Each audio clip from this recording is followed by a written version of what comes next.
Bakit sinabi ni Jake Claver na pwede nang gamitin sa XRP ngayon? Ayan mga ka-crypto, may malaking insight po si Jake Claver mula sa Digital Ascension Group, ang CEO mismo. Sa isang interview na binanggit po ng All in Crypto, sinabi niya na hindi lang speculation ang pinag-uusapan kundi practical na paggamit ni XRP sa real-world financial operations. Ang focus po niya ay sa regulatory clarity, institutional readiness, at mechanics ng market sentiment. Ayon po kay Claver, may structured view po siya kung paano po ma-deploy sa XRP sa operational framework ng major US financial systems. Ibig sabihin, hindi lamang po hype or FOMO, kundi handa na ang token sa tunay na market activity. At yan po ang siyang ating pag-uusapan sa video na ito. At ang ating sunod na katanungan ay ano nga ba ang regulatory position ng XRP sa US? Ayan, sa interview po, inilahad ni Ginong Claver dito na si XRP ay may isa sa pinakamalinaw na regulatory positions sa US digital assets maliban po kay Bitcoin.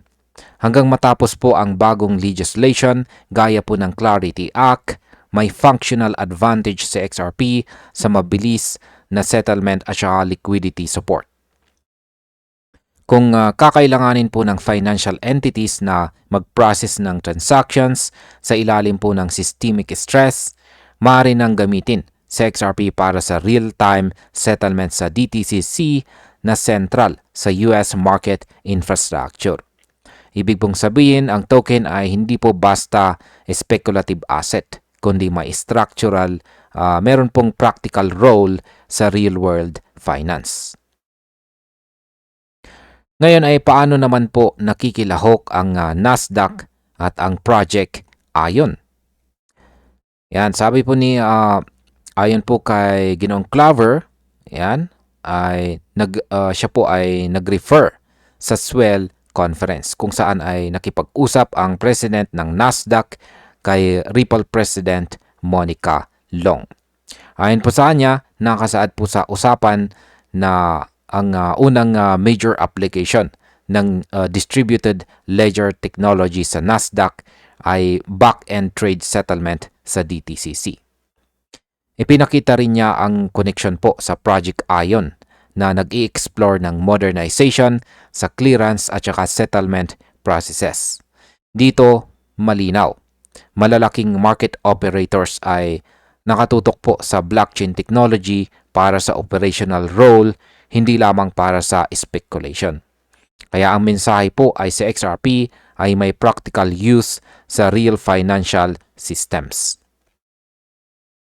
Ngayon ay paano naman po makakatulong ang liquidity at volatility management? Yan, si Ginong Claver ay nagbigay din ng pananaw sa volatility na kadalasang nangyayari sa digital assets.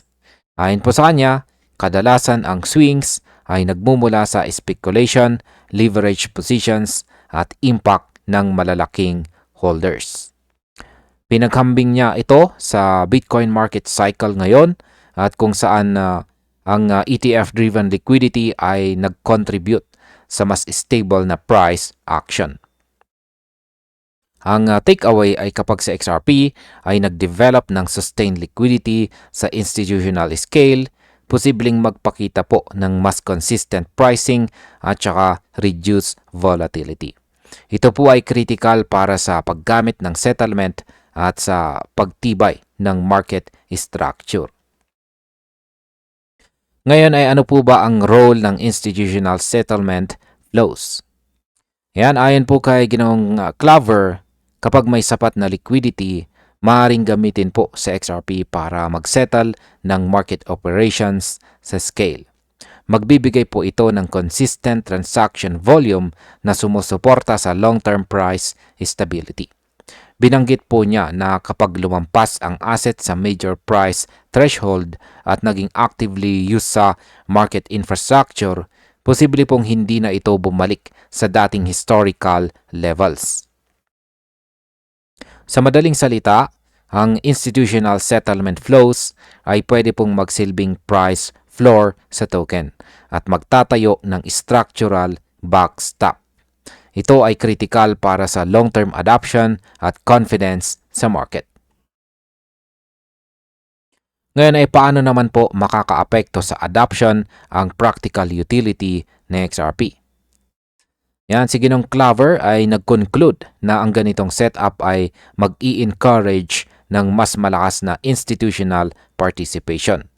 Kung tunay na ginagamit sa XRP sa global market settlement, magkakaroon po ng foundation para sa adoption. Ibig sabihin, hindi po speculation ang pangunahing driver, kundi utility. Kapag nakita po ng mga institutions na may real-world functionality ang token, mas magiging confident po sila na i-integrate ito sa kanilang operational processes. Sa ganitong paraan, si XRP ay hindi lang pang trading, kundi pang long-term market solution. Ngayon ay bakit po ba iba ang pananaw ni Ginoong Claver kaysa sa typical market hype?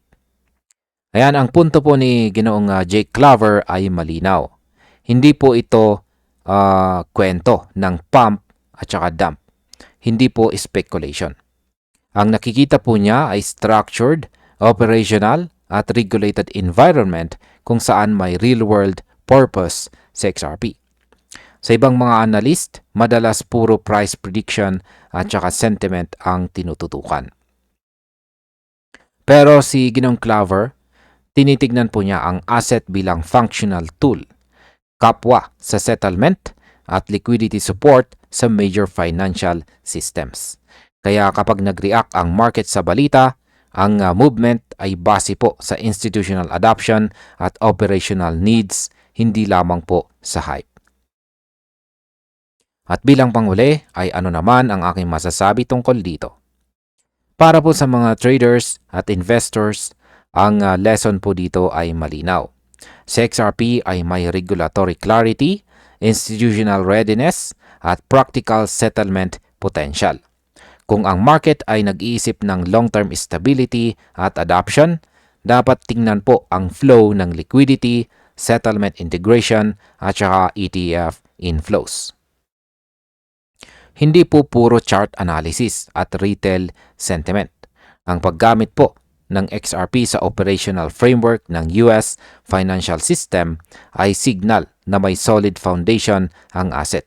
Sa madaling salita, ang long-term focus at saka understanding ng utility ang pinakamahalaga sa trading at saka holding. At ayun, hanggang dito na lamang po tayo sa video na ito mga ka-crypto. Maraming salamat sa panonood.